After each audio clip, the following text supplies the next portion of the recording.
Hey, what's up everyone? Tim here from Everyday Tactical Vids looking at this flashlight from Thorfire. This is the TD34 diving searchlight. Now, the reason I got this is not because I'm into scuba diving or really a ton of underwater activities per se. I don't know what other underwater activities are there. Anyhow, I'm not a diver, but I am often outside in the snow, in the rain, in inclement weather. And so I thought to myself, let me test out a light to see if this thing really is durable. It can handle the water. It's not going to leak. It'll function well. So yeah, that's going to kind of be the angle here. I will put it underwater. We'll see how it works actually underwater, and then leaving it on underwater for a while to see what actually happens. But your price point for this is going to be right around $100. There are links down below in the description section, so you can click on those links and head over to Amazon if you want to purchase one of these lights. In addition to the box and the light, here's what you're going to get: two additional O-rings, which is, it's pretty important that they include these, obviously, since this is a light that's meant to be used underwater. So that's nice. This is a very simple instruction manual. This whole side basically is how do you turn it on, what batteries to use. It is important to note 18650s, yes, but not CR123s or rechargeable CR123s. Sometimes you can swap those out in certain lights, but not in this one. It tells you how to replace the batteries. Relatively simple to do. Just take off the bottom section, put the batteries in, and then put it back on. So here are the main details that are worth noting. It is 685 grams, which is about 1.5 pounds, and that is without batteries. So it's going to be close to 2 pounds with the batteries. It is not a super lightweight light, but you know, that's just something to be aware of. You're going to have a lot of heft, but you're also going to have a lot of output as well. So 3 Cree XPL LEDs with a lifespan of 100,000 hours. It's going to take 4 18650s. They are not included. Thorfire does sell their own version of batteries, and they're not super expensive, so just be aware of that. Your size, approximately, they're saying 155 millimeters by 56 by 73. So we're basically talking here a little bit over 6 inches, maybe 6 1/4. And across the front, we're looking at about 2.5 inches. Now we'll turn it on 1 second here. You do rotate this little silver switch to do so, but they do say that it is made of durable aircraft aluminum. With double O-rings, max diving depth is 70 meters underwater, so about 200 feet. Again, not going to be an issue for me because I'm not doing that, but we will test it to see how it holds up to being used or being put into water, and we'll leave it on for a while and see what happens. Let me just throw out some initial thoughts here. When you pick it up, the handle does feel good. It kind of inclines you to want to have a button right there. The button is not there, obviously. That's just a large screw to keep the handle in place. You might be able to see this does have a little bit of movement, so I wish that was maybe tightened down or Loctite, something to put on that so it's not moving. But it does feel quite secure in the hand. The problem with having this ring is that I'm trying to imagine diving with a heavy light like this, and if you drop it, it's gone. So obviously you should have a lanyard. No lanyard is included. That would be a win. Also, you know, if you're swimming or doing something with your left hand, you're holding your right hand, you can't, I mean, you could turn it down to turn it on, but it's definitely awkward to do that. So that would be a bonus, basically, if you could do it with one hand. If you know, they put more of these little divots in, and you could do it with one hand, just your thumb. That being said, it does feel sturdy. Like I said, we're going to put it in the water and give it a test. The one other thing I'm going to tell you is that as far as your output, they say 2,000 lumens max. Great. What about the other outputs? We don't know. Thorfire, if you're watching this video, please find a way to figure out what your lumens are and put it in your information on your website, on Amazon, etc. It's just a bummer, basically, because you're like, okay, how much output am I getting? What are the different settings? I really like a couple of their pen-sized lights, and they give a nice amount of output for what I need, but I wish I could actually know. But I have the lights, and if I was sent the lights for free, great. If it doesn't work out, not a huge deal for me. But someone who's thinking about purchasing the light and is like, well, I heard it's good, but I want to know something's at least 100 lumens. Yeah, that just would be really helpful to know. That's kind of an issue that they have as far as communicating about their lights. Now, all that said, I have enjoyed the Thorfire lights that I've used in general, especially some of those smaller lights. But let's take this outside, test it out, and then get it into the water. I'm in the living room now. I'm looking at the dishwasher, which is about probably 20 feet away, and then the washing machine behind it, which is about 30 feet away. Just wanted you to see what the living room looks like. Now let's turn the light off and test out the Thorfire. Okay, so we'll turn it on. I will tell you already that operating at one hand is very difficult to do. So there's your low setting, there's your higher setting, and there's your highest setting. I did find, let me turn this down a little bit just to show you, because you can see it here.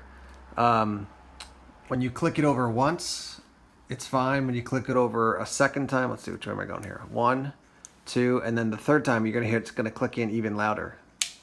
That really locks in at the highest setting.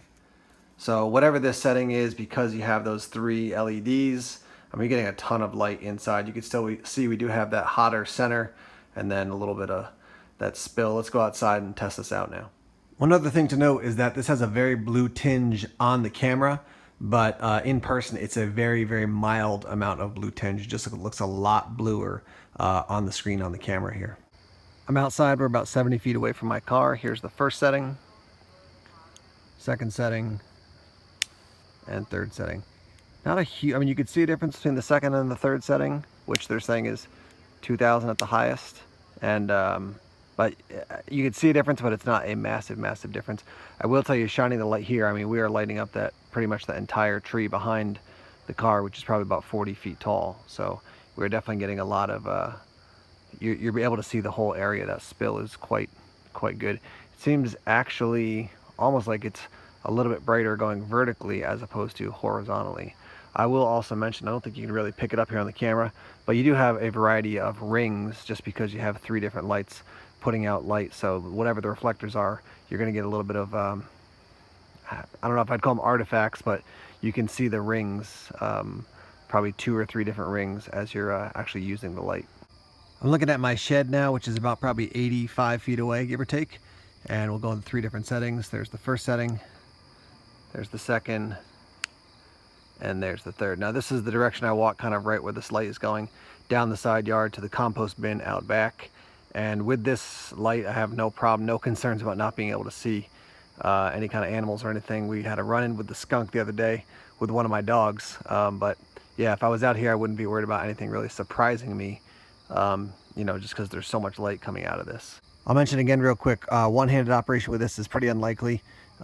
Definitely feasible if you get comfortable with it, but two-handed operation is kind of where you're inclined to go with this. So here I am in my kitchen. You can probably hear a little bit of echo just from being in this big open room. What we'll do is we'll put this on the lowest setting and put it in the water here. Now let me fully acknowledge this is not the same thing as diving with a flashlight underwater. Not the same, not the same. I get it. But I'm not going to go diving with it, so let's at least put it through this test. If it can pass this one, then we could say, well, maybe it would be good for diving. If it doesn't pass this, then we definitely wouldn't want to take it diving. So let's turn the light on here and put it in. Come back in a half an hour and see what happens.